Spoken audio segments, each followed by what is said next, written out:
જય ખુખાર મેરડીમાં નોંધારાનો આધાર મેરડી તે વાત ઉપર ખુખાર મેરડીમાં શું પ્રવચન આપ્યું આપણે આગળ વિડીયોમાં જોશું. જય ખુખાર મેરડીમાં કહેવાય છે કે નોંધારાનો આધાર મેલડી વાપર્યું છે ને, પણ જે વ્યક્તિ નોંધારા હોય એનો આધારમાં કદાચ થોડો સહયોગ તમે આલો અને થોડી તમે મદદ કરો, તરત દ્રષ્ટિ મારી આખી દુનિયા પર નહીં, જે નોંધારાનો આધાર બનવામાં કદાચ થોડી ઘણી એની મદદ કરીએ છે ને એના પેલા બાથમાં ઘાલી લઉં હું એ મેલડી માતા કે દીકરા આધાર નોંધારાનો આધાર બનવા વાળી હું મેલડી, અને મારા ઉદ્દેશ ઉપર એ મારા માર્ગ ઉપર કોઈ મારા ભક્તે કોઈ નોંધારાનો આધાર બની અને કોઈની મદદ કરી, કોઈને ખવડાયું, કોઈને કપડાં લઈ આલ્યા, કોઈને હારી કપડાં ના હોય પૈસા ના હોય તો કઈ નહીં, એને ખાલી આશ્વાસન આલો, કોઈ ફ્રૂટ આલો, કોઈ જ્યુસ આલો, ગમે તે એને તકલીફ હોય, કોઈ બીમાર હોય તેને દવાખાને લઈ જાઓ. એ છે ને એક ખાલી આશીર્વાદ કોઈ એવા વડીલના, કોઈ એવા નોંધારા પરિવારના ખાલી ખવડાઈ જોજો, એના એક આશીર્વાદ મળશે, મારા 1000 આશીર્વાદ બરાબર રહેશે. આવું કહું છું, મારા કરતા વધારે પડશે. સમ ભગવાનના એક સત્કાર્યમાં તમે સહયોગ કર્યો, તમારા ઘેર પૈસા આવતા હોય, ભગવાન માતાજીની કૃપાથી દયાથી 50,000 પગાર પાડતા હોય, થોડું ઘણું ધન બસતું હોય ને તો વધારે નહીં, એમાંથી 1000 રૂપિયાનું તે કદાચ સેવા પુણ્યદાનમાં વાપરો ને તો ભગવાન રાજી રહે. પણ આજનો મનુષ્ય શું કરે, એના કર્મો એવા દુખી કે એટલે એના જે કર્મ હોય એને એ કર્મનો પસ્તાવો થતો જ હશે અને થયો જ હશે, પણ છતાં એ ભગવાનને કગરતો છે કે ભગવાન મારી આ જેવી દશા, આજે એક ટાઈમનો ખાવાનો રોટલો નહીં મળતો, ભગવાન માફ કરો, જે તે ભૂલ થઈ હોય, જે તે ભૂતકાળમાં ખોટા કર્મો થયા હોય એવો પાપ પોકારે ને તારે ભગવાન કે માતાજી તમારા જેવા સજ્જન માણસ હોય ને એમના મગજમાં પ્રેરણા કરે કે દીકરા ઓની મદદ કરજે જા. અને તમે એમ સ્વાર્થ રાખો કે આને શું લેવા આલું, હું મારી મહેનતનું કમાવું છું, એ દાડ લક્ષ્મી માતા તમારથી યાત્રા થઈ જશે ને કે તમારા ભીખ માગવાના દાડા ભવિષ્યમાં આવશે. લખજો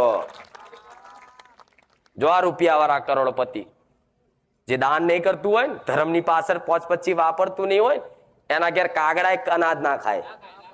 આવું વાપર્યું છે ને, જે ધર્મના પાછળ પૈસા ના વાપરે, જે સેવામાં પુણ્યદાનમાં કદાચ થોડું ઘણું ના વાપરે, એના ઘરનું કોઈ માણસો ના ખાય, કોઈ જાનવરો ના ખાય, એના ઘેર કાગડા ના આવે.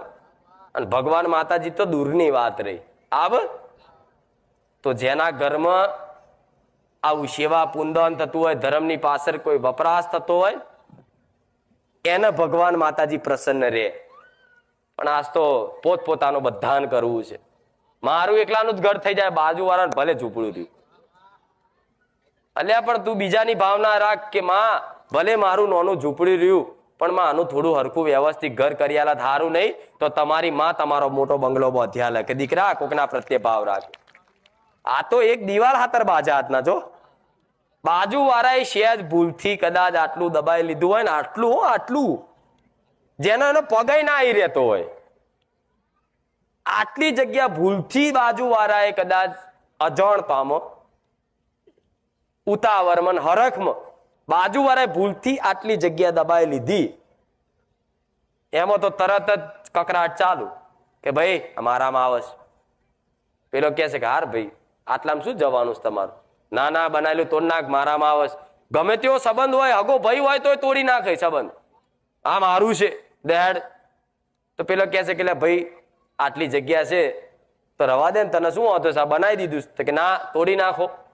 એમ કરીને એની જોડે હટ કરી, બાજી લડી, અને એટલી જગ્યા અત્યારે એવા બજે એવા લડન, પોલીસ કેસ થઈ જાય, કોર્ટ કચેરી કરી નાખે.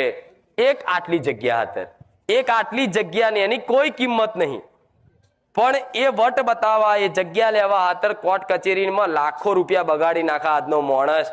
પણ એ કયા દિશામાં જાય, કયા માર્ગમાં જાય પોતાને ખબર નહીં હોતી. કોઈ બાજુવાળો કદાચ ભૂલથી આટલી જગ્યા દબાઈ જાય તો હાર ભાઈ લે મોજ કર જા, નહીં તમારા બાપનું નહીં એના બાપનું, આ તો ભગવાનનું છે, ધરતીના ધણીનું છે. ચો ઉપર ઉખાડીને જવાના છો લડો છો આટલી જગ્યા. આ લડે કોણ? જાનવર, કૂતરા. એક કૂતરો હોય આ એરિયાના અને બીજો કૂતરો આ એરિયામાં આવી જાય ને તો ભસા ભસ ચાલુ. આ શું ખોટું? તો તમે આવું જાનવરો જેવું કરો તો તમારામાં એના ફરક ખરો. હું તમને એવું સંબોધિત નહીં કરતી કે તમે જાનવર જેવા છો, પણ શીખ હાલું છું. તમે એમના જેવું કરો તો તમારા એમાં કોઈ ફરક ખરો? ખરો? તો ભગવાન આગળ તમે જાનવર જેવા થઈને જવું છે કે મનુષ્ય થઈને જવું છે? તો નહીં કોઈ બોલાવનારું, બધા સંબંધો અત્યારે ખાલી નોમના જ છે.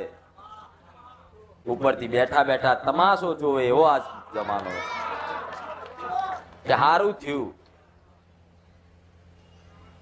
પેલા તો કદાચ ભાઈને તકલીફ પડી હોય ને તો બીજો ભાઈ એને મદદ કરે. આ જમાનામાં કોઈ કોઈનું નહીં. આટલું મગજમાં ગોઠ બોધી લેજો.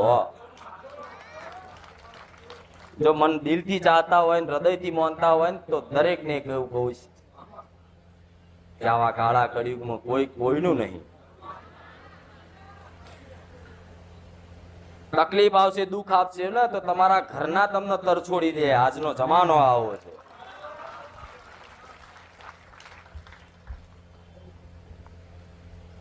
દુઃખ આવશે ને તો બાપ પોતાનું કર્તવ્ય ભૂલી જાય છે. એટલે આજ મગજમાં એવી ગોઠ બાંધી લો કે અમારું માં કોઈ નહીં.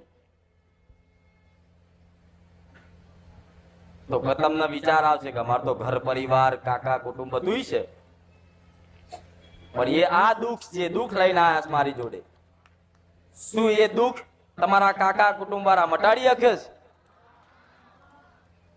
જે દુઃખ લઈને આયા શું તમારા મા બાપ મટાડી શકે છે? જે વાત લઈને આયા શું તમારા પરિવારમાં દાદા દાદી કાકા કાકી જે તે રહેતું હોય, તમારા કોઈ મિત્ર સગા સંબંધીઓ કોઈ મટાડી શકે છે? પૂરું કરી શકે છે? પૈસા પતી જાય ને કદાચ ઉછી ના માગો તો એક વખત મળે, બે વખત મળે, ત્રીજી વખત તો મોઢે ના પાડ દે કે નહીં. થાય છે ને બધું. તો જો તમારા હોત તો તમારો છેક સુધી તમારી જોડે ઉભા રહ્યા હોત ને. તમારા હોત તો છેક સુધી તમારી જોડે હોત. તમારા નતા એટલે તો કદાચ તમારથી દૂર ભાગ્યા, તમારથી દૂર થયા. તો કોક જગતમાં તો એક તો કોક એવું હોવું જોઈએ ને કે જેની આગળ તમે તમારા આહુડા પાડી શકો, જેની આગળ પોતાનું દુઃખ કહી શકો, એના બાથમાં ગાલીને રોઈ શકો. એવું તો કોક જોઈએ.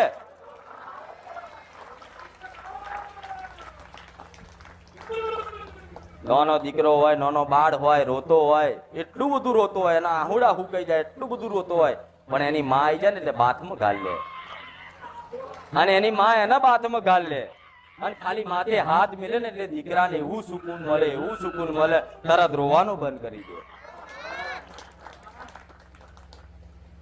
આવું તો કોઈ હોવું જોઈએ કે જેના હાથમાં રાખીને તમે રોઈ શકો, જેના પગ પકડીને એના શરણમાં તમારા આહુડા નાખી શકો, તમારી દુઃખની વાત કહી શકો. એક જ છે તમારો ઘરનો કુળનો દિયો. આવું મેલડી કહ્યું.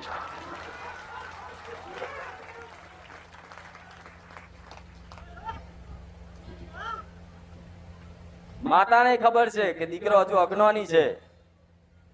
આ સંસારને પોતાનું માનસ કે આ બધું મારું છે, આ બધાય મારા છે, આ ઘર મારું છે, આ જમીન મારી, આ મિલકત મારી, આ દાગીના મારા,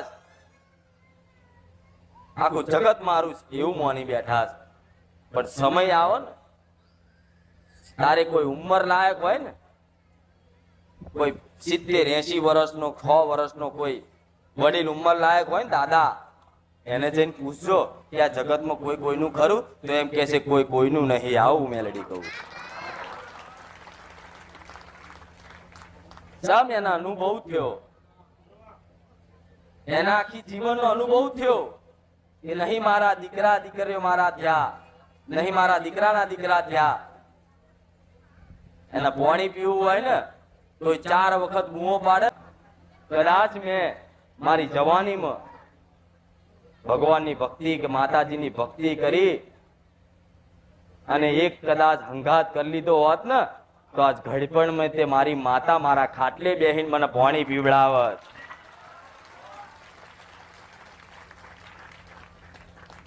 થાય કે નહીં? આ તો બધાય મસ્તી જાણે કે એવા ને એવા જ રહેવાના હોય. કોઈ ડર નહીં, કોઈ ચિંતા નહીં કે ધીરે ધીરે સમય જતા આપણી ઉંમરે વધે. કોઈ ખબર નહીં? ખબર. સમય જતા જતા જતા તમે બાળપણમાંથી જવાનીમાં આયા, ખબર પડી? કોઈ યાદ કરો છો કે ભાઈ હું બાળપણમાંથી જવાનીમાં આ તારીખથી આવ્યો? યાદ આવશે? ભૂલી છે ને? નાના હતા તો કેવા મસ્ત રમતા, કોઈ ચિંતા ભય વગર, જે જોઈએ રડી લેવાનું મા બાપ આગળ, એટલે લાયા લે વાત પૂરી. આજે બધી જવાબદારીઓ તમારી પર આવી એટલે ચિંતા ડર થયો કે હવે શું થશે, હવે શું કરીશ, મારું બાળપણ જતું રહ્યું. જવાની આવી, પણ જવાનીમાં તે આજ કઈક દીકરાઓ એવું કહેતા હોય જે થવું એ થાય, મોજ કરો, એ જિંદગી એક વાર મળી. આ દરેક નો પ્રશ્ન છે. જે ખાવું હોય ખાઓ, જો ફરવું હોય તો ફરો, જે કરવું એ કરો, જિંદગી ભગવાન એક જ વાર આલે છે. આજ એવું સમજી કઈક દીકરાઓ પોતાનું જીવન પતન કરી રહ્યા છે, આવું મેલડી કહું છું, યાદ રાખજો.